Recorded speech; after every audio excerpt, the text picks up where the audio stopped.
All right, Geometry Unit 1, Chapter 2, Section 2, I guess is a better way to say that. We just talked about points, lines, and planes. We talked about lines and rays in our definitions. So, line segments. How many line segments in the picture? Well, let's see. 1, 2, big ones. 3, 4, 5, 6. I'd say 6. So I guess 6 maybe if we put it there. And it says name them. Well, you got PR, you got PQ, you got QR, you got ST, you got SQ, and you got QT. Those are all of them. Our learning goal for this one about line segments. I will be able to measure line segments and solve problems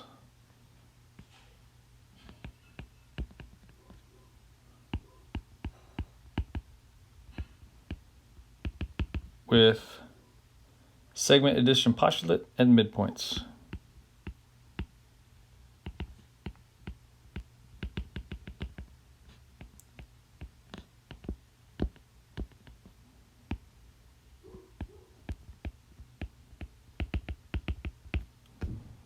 That's a lot. We're going to do stuff with line segments. That's what we're going to do. All right, measuring segments. The distance between 2 points, A and B, can be written as the length of AB, the segment, or it could just be written as AB. Sometimes I've even seen it as the measure of AB. Okay. All of those are basically the same. So all we have to do is we go over here and we start at this one. It goes 1, 2, 3, 4. It's 4. 4 somethings. There's no units, so we don't know, so we just say 4. Now, congruent segments. If AB equals CD, their measurements, then the segments are congruent. The congruent symbol is equals with a squiggle on top. This is written as the segment AB is congruent to the segment CD. Pieces, like parts, things are congruent. Measurements are equal. So if 1, 2, 3, 4 and 1, 2, 3, 4, then those have to be congruent because their measurements are the same. And it goes the other way. If they are congruent, then you know their measurements are the same. This is an if and only if. If and only if. IFF, if and only if. It actually goes both directions. Okay? If they're congruent, then they're equal. If they're equal, then they're congruent. Now, the segment addition postulate says that if A, B, and C are collinear points, and B is between A and C, then A to B plus B to C equals A to C. The little piece plus the other little piece equals the whole big piece. That's the segment addition postulate. You put little pieces together, you get a bigger piece. Okay? So let's look at some examples using this idea of the segment addition postulate. So number 1, if PQ is 9, I'm going to go ahead and label it. And QR is 28, I'm going to go ahead and label it. Find P to R. Well, segment addition postulate says if Q is in between, then all I have to do is add them together. And 9 and 28 is 37. That's PQ. P to Q equals 37. If EG equals 71, so the whole thing from E all the way to G equals 71. Okay. Oh, I forgot number 2. Let's go back. Well, I don't need to erase that, but Let's do number 2 over here. We'll do it in blue. Okay, so if QR is 17 and PR, the whole thing, is 21, then we know that PQ plus 17 equals 21. Just subtract 17. PQ equals, let's see, 11 minus 7 is 4. It'd be 4 in that sense. Okay. Number 3 here, we've got them plugged in. Those two added together must equal the biggest thing. So I'm going to work out here in the zone where I got some room. 8x minus 17 plus, I'm going to do this whole piece plus 5x minus 3, that whole piece equals 71. Now the reason I do that is because it's the whole segment and the whole segment they're adding. If we ever need to say this segment minus that segment, then we'd want to make sure that we have those parentheses around there. But they're going to go away. Basically, ooh, that's purple, let's go blue. Basically, there's a 1 out in front of both of these, and 1 times anything is itself. So it's just 8x minus 17 plus 5x minus 3 equals 71. 8x and 5x is 13x. Negative 17 and negative 3 is negative 20 equals 71. Let's add 20 to both sides. 13x equals 91. Divide by 13. Let's see. 91 by 13. If we go 3 times, that's, let's see, 3 times 3 is 9. 3 times 39. It's more than that. Maybe 7 times. 7 times 3 is 120. 7 times 1 is 7, 8, and 9. Aha, it goes 7 times. So x equals 7. So x equals 7. Okay. We'll do the next one in blue. TV, all the way from T to V, is 14x minus 8. We need to figure out TU. So what I'm going to do is I'm going to say TU equals, and I'm going to leave a little blank here we have to fill in. To find TU, we know it's 9x plus 2, but we got to know what x is. So we're going to say 9x plus 2 plus 5 equals 14x minus 8. The whole thing goes on one side. The two pieces add together on the other. 2 plus 5 is 7, so 9x plus 7 equals 14x minus 8. I'm going to add 8.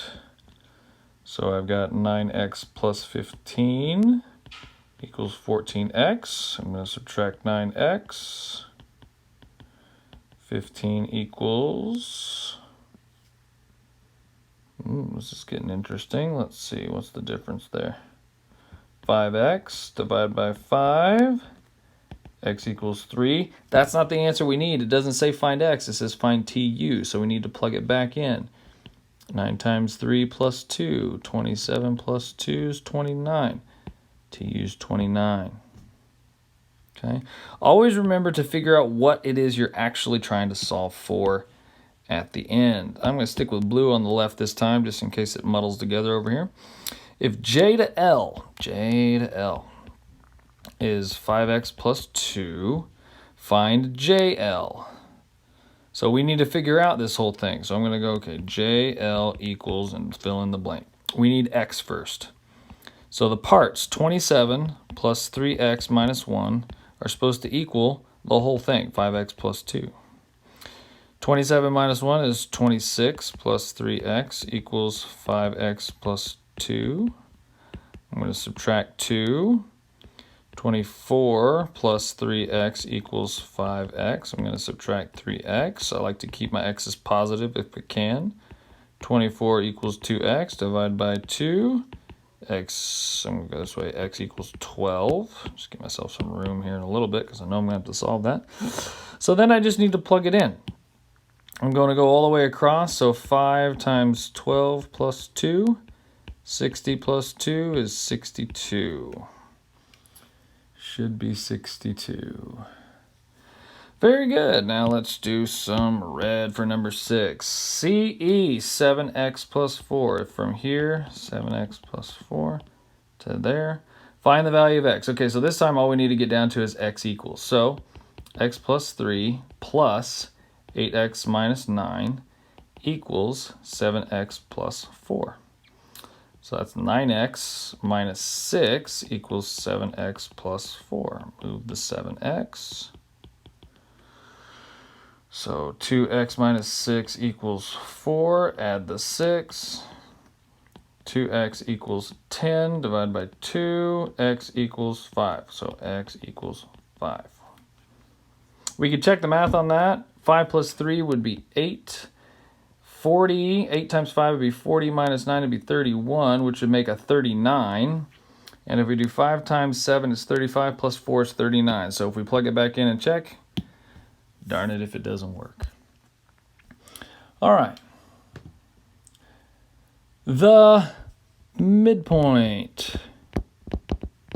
And it says mid, it really actually means in the middle, and the middle has to be dead center. So the midpoint of a segment is a point that divides a segment into two congruent segments.